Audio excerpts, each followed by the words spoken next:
Attention passionate Cleveland, BROWNSFANS. Latest news, something big is happening in the AFC North and it could change the game.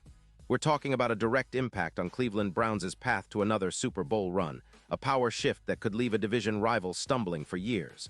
We're bringing this to you firsthand. But before that, if you're a true Cleveland Browns fan, subscribe to the channel to strengthen this passion even more. Show that you're also part of this family. Let's help each other reach 1,000 subscribers. Share with your FRINDS and Cleveland, BROWNSFANS.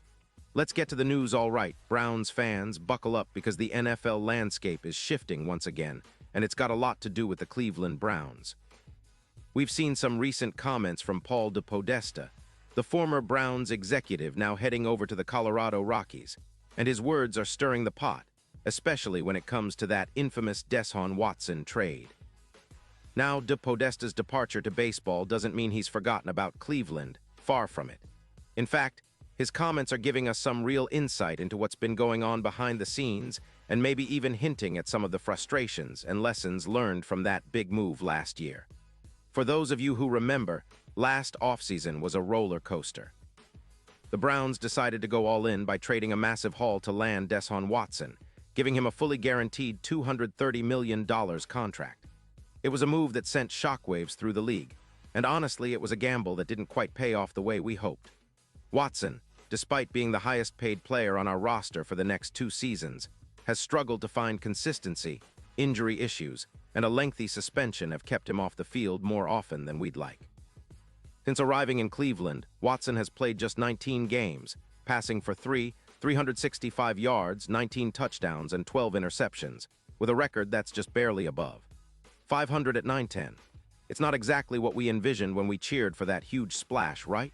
DePodesta's comments seem to be a subtle dig at the organization's decision-making process, especially targeting Kevin Stefanski, our head coach. When asked about the criticism he's faced over the Watson deal, DePodesta made a point to say, "I was also calling plays for the Browns," with a chuckle hinting that he was involved in the decision-making process. Then he added, "Those are organizational decisions. If you're a senior leader, then you own that. I lost my no-hitter long ago." It's like he's saying, hey, I was part of the leadership, I own it, and maybe it didn't turn out the way we all hoped. It's a pretty pointed remark, especially given the current situation with Watson and the team's ongoing quest to find stability at quarterback. What's interesting is how DePodesta shifted gears from that humorous jab to a more serious tone, emphasizing collective responsibility. "Those are organizational decisions," he said, "done collaboratively with a lot of people involved. If you're a senior leader at the time, then you own it." That's a subtle way of saying, hey, we all made these calls and now we've got to live with the consequences. It's a reminder that football is a team effort from the front office to the coaching staff and ultimately the players. But it also raises questions about how much control Stefanski had in that trade and whether the Browns are now feeling the weight of that risk. And speaking of Watson, let's not forget, he's still our quarterback of the future, at least for now. The Browns are paying him top dollar, and despite all the setbacks, the team remains hopeful he can return to the field soon. The latest from inside sources like Mary Kay Cabot indicates that Watson is making excellent progress in his recovery from a re-ruptured Achilles, which kept him sidelined for over a year. However, the Browns aren't rushing him back just yet. They're planning to wait at least until Week 12, when they face the Raiders, before officially designating him for a return from the reserve physically unable to perform list. That wait could be crucial, not just for Watson's health, but for the team's future at quarterback. Now, Browns fans, this is where it gets really interesting. The team drafted Dillon Gabriel and Shedeur Sanders this year, signaling that they're trying to evaluate their options for the future at quarterback. Gabriel, who's been thrown into the fire as a starter, has gone 1-4, but he's showing flashes of potential. Sanders, meanwhile, has taken a more patient approach, remaining in the backup role for now, learning and waiting for his turn. Despite that, the organization's massive investment in Watson means that if he's healthy enough to play, the Browns might want to give him at least one more shot before making some tough offseason decisions. The franchise has already faced criticism for the trade, and with Watson's injury history and inconsistent play, it's a storyline that's going to dominate our offseason conversations. But let's not forget, this season isn't just about one player or one trade.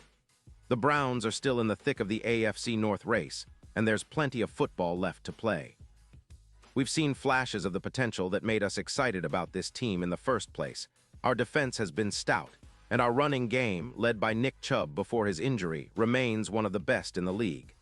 The question is, can our offense find its rhythm? Can Watson regain his form? And can our coaching staff, led by Stefanski, get this team to click at the right time? That's what Browns fans are all about, believing even when things look tough. Now let's take a moment to reflect on the bigger picture. The Browns have been rebuilding for years, and every season brings new hopes, new challenges. This year, the spotlight is on Watson's health and whether he can be the franchise quarterback we desperately need. The team's draft picks and coaching decisions all hinge on that. If Watson returns strong in the coming weeks, it could be a game changer, especially with the playoff push in sight. But if he struggles or faces setbacks, we'll need to rally around our young quarterbacks, Gabriel and Sanders, and see how they develop under pressure. In the end, it's about resilience, patience, and trusting the process. Browns fans are some of the most passionate in the league, and we've seen the highs and lows. We've cheered for our team through tough times, celebrated playoff runs, and endured heartbreaks. This year might be another chapter in that ongoing story, and who knows? Maybe that trade from last year, controversial as it was, will eventually become a stepping stone towards something bigger. The AFC North is competitive, and every game matters. The Steelers, Ravens, and Bengals aren't gonna give us an inch. But if our offense can find its groove and our defense keeps playing tough, we've got a shot. And honestly, with the way the league is shaping up, the Browns are still very much in the mix. We have the talent, the coaching staff, and the fan base that never gives up. That's what makes being a Browns fan special. We're used to adversity, but we also know how to rally when it counts. The season isn't over, and there's a lot to look forward to. Whether it's Watson returning, our young quarterback stepping up, or that next big game that could define our year, Browns Nation is ready. We've been through it all before, and we're here for whatever comes next. Pause here just for a second. If you want the YouTube algorithm to keep recommending the latest Cleveland Browns news to you, it's super important that you leave a like on this video. Go ahead, it's quick and it makes a big difference. Thank you. Now let us continue with the big reveal. Looking ahead, Browns fans, it's crucial to stay optimistic but also realistic. The team has shown resilience, and that's a trait we all admire. The coaching staff, led by Stefanski, has been working tirelessly to get this squad ready for each battle. The front office, despite some tough choices and criticism, remains committed to building a competitive team that can contend in the postseason. And the players, well, they're giving it their all day in and day out, knowing that every snap, every play could make the difference between a victory and a tough loss. The big question now is how Watson's return will impact the team's chemistry and performance. Will he be the same player who dazzled us in Houston? Can he harness the talent and experience to elevate this Browns offense? Those are the questions fans are asking, and the answers will shape our outlook in the coming weeks.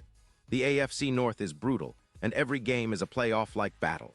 The Ravens, Steelers, and Bengals are all fighting tooth and nail, so we can't afford to take our foot off the pedal. But one thing is for sure. Browns fans are resilient, passionate, and ready for whatever challenges come our way. We've seen this team grow over the years, and even with setbacks like injuries or controversial trades, our loyalty remains unshaken. We believe in this organization, in our young talent, and in the coaching staff's ability to get the best out of our players. No matter what happens next, Browns Nation will be there, cheering louder than ever. So as we look toward the next few weeks, let's remember what makes us special. We're a franchise with a rich history, filled with passionate fans who never give up. We're in the middle of a season that could define not just this year, but the future of this team. And with Watson's potential return, the possibility of a playoff push, and the development of our young quarterbacks, there's still plenty to be excited about. Browns fans, keep the faith, stay loud, and let's see what this team can do when it counts the most. And now, Cleveland Browns fans, I want to hear from you. What's your take on this? Drop your thoughts in the comments below. Your opinion matters so much to us and to the Cleveland Browns. And don't forget, I'll be back soon with more updates, so stay tuned for the latest Cleveland Browns news.